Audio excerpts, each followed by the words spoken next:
Good morning, everybody, and welcome to Celebration Assembly on the first week of Advent, because we've been discussing Advent all week as part of our weekly assemblies. We're going to start today's Celebration Assembly with thank yous. We have 4 thank yous in the thank you book. And the first one is to Mr. and Mrs. Jewett.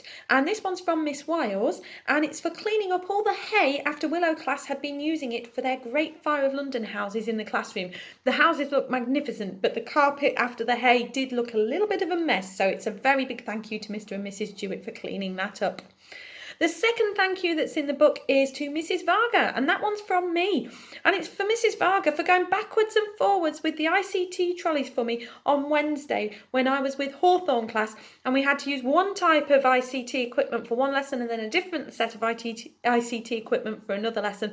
Mrs. Varga very kindly took the trolleys backwards and forwards. I think she got plenty of steps in that day because she did many, many journeys for me. So thank you very much, Mrs. Varga. And then it's a thank you to Mrs. Linsky and the children of Shack, who decorated the hall in the Christmas tree. It's looking very festive, very lovely. So thank you very much for the effort that you've put in, and thank you for putting up our Christmas tree in the hall. And finally, it's another thank you to Mr. Jewett, and this time it's for putting up the outside lights. On your way home, I don't know if any of you have just looked back towards the office area, but if you have, there's some very beautiful lights on the tree and on the bushes just by the hall window. And Mr. Jewett put those up ready for the very first day of December so that we would have those looking beautiful as we left the school for home time. So thank you to Mr. Jewett. Right, we're now on to achievements, and the first achievement is for Ruby Millett. Now, Ruby has been extremely busy since her birthday. She was bought a jigsaw. I think if I recall, it was a 1,000-piece jigsaw, and she has finally finished it. If you have a little look on the website, there is a picture of her with the finished jigsaw, and it's well done to Ruby for having finished that jigsaw. Other achievements involve our reading certificates, and there's quite a lot to read out. So I will start with Ash class. Well done to Dalton, Ruben, Bailey, Evelyn and George for getting your Topaz certificates in Ash class. Then I'm going on to Willow class, and it's well done to Sam, Isla, Libby, Ruby, Patrick, Natasha, Oscar, Noah S., Ben, Dom, Esme, Jess, Harry, Marcelly, Pippa, Oliver and Arden. You all got your Topaz. Also, it's well done to Sam, Isla, Esme, Oliver and Arden for getting onto Sapphire. And it's a particular well done to Patrick and Arden, who have also earned their Emerald. It's a little while since I've read some of those out from Willow class, so that's why a few people got mentioned a few times there, because they'd got several certificates. They've already been given them, but they haven't had their mention in assembly. So we're all caught up with Willow class's mentions for the reading jewels now. Moving on now to Beach reading jewels. We've got Roma, Nathan, Isla, Bobby, Aaron, Abigail, Zachary and Elsie, who have achieved Topaz.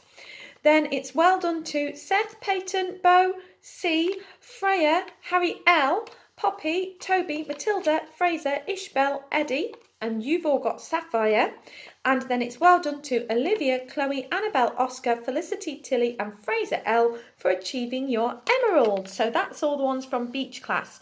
I have to apologise to Hawthorn class. I've been with you for the last couple of days and I didn't think to see if there were any reading certificates that we have to read out for Hawthorn class. So that will just have to wait until another week. But then finally, I have some reading certificates to read out for Oak class, and it's well done to Charlotte Harris and Charlie Smith, who have achieved Topaz. It's well done to Harvey Webster for Sapphire, and it's well done to Stephen Hartley, who achieved Emerald. Well done to everyone that's been keeping up with their reading and achieving their reading certificates. Great work by all. Okay, I am moving on to Stars of the Week, and I am starting with Oak class today. And this goes to Lily Webster. It says, to Lily Webster for fantastic effort and progression in Toe by Toe. Lily has tried extremely hard with segmenting and blending a variety of sounds, words and nonsense words. Lily has also been a superstar in math this week. She has been using her place value knowledge to multiply and divide by 10, 100 and 1,000, as well as multiplying decimal numbers by integers. Well done, Lily. So that's a great work, Lily. Keep it up. And into Hawthorn class, it's well done to Daisy Midgley Bliss. And it's for writing impressive poetry. This happened in yesterday's lesson. Daisy created 2 Christmas tree shaped poems using imagery, impressive vocabulary, and most importantly, planning the length of the lines in advance to make sure they were a snug fit in the Christmas tree shape that she was trying to create with her shape poetry. So well done to Daisy. And then moving into beach class, we are saying well done to Seth. It says Seth has really impressed Mrs. Jefford this week by getting on with work without an adult being with him. He's come up with some adjectives and nouns to describe wrapping paper in his Diamante poem.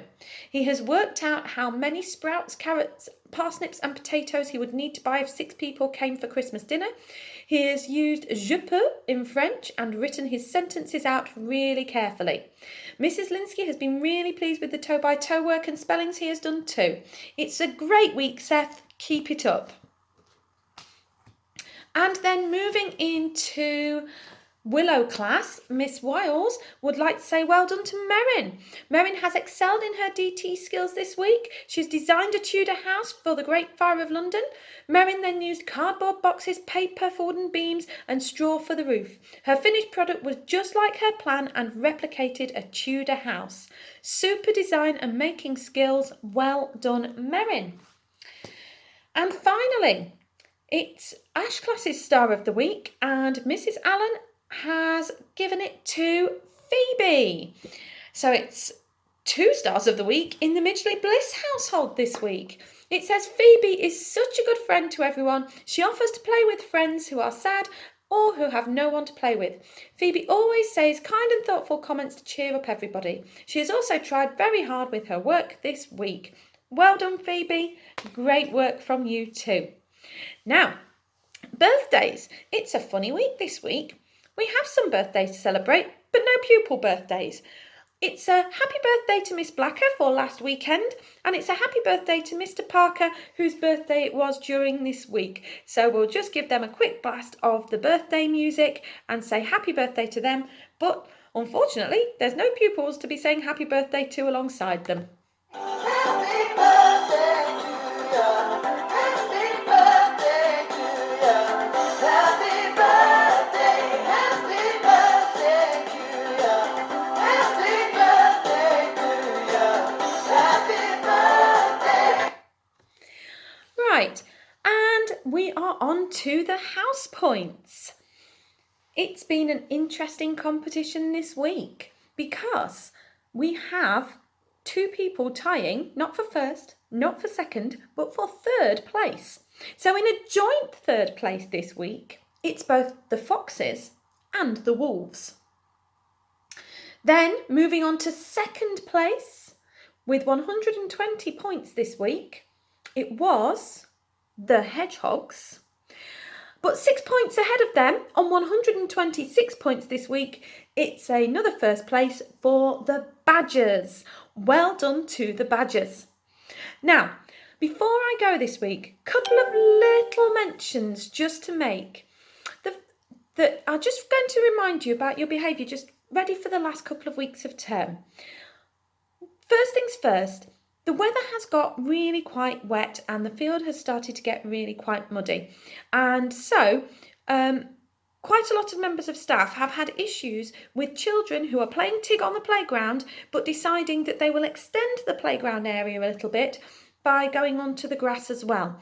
And it's got so bad that speaking to people hasn't really stopped it. So unfortunately, we've had to take the decision that if you are going to go onto the grass when you know it should be a playground only playtime and you are spotted by a teacher, then that teacher will ask you to go and stand on the wall and think about what you're doing for a moment or two. So please try and remember to stay off the grass and make sure that the speed that you're running at is appropriate for the conditions. And if that means you don't run at absolute full speed to avoid going onto the grass, then so be it. Just put up with being tug and use your speed to go and take someone else in a few seconds later. And secondly, I'd just like to ask people to think about the way that they speak to each other in and around school. And I'm particularly asking about the way people speak to each other in the lines when they're queuing up to come into dinner, particularly Key Stage 2 children. I want people to be using their correct manners, whether they're speaking to adults or to other children. I've heard people saying the phrase shut up to each other rather a lot, and that's not very pleasant. I know that what people are trying to do is trying to get people to listen to the teachers when they are talking, but using the phrase shut up is not the way to do it. I would like you to please say shh, or could you be quiet please? That is a much better way of speaking to people and it's not sounding so rude. So just try and remember that for me. And that is it for this week's Celebration Assembly. Thank you very much for listening, and let's hope we have plenty more to celebrate again next week. Goodbye for now.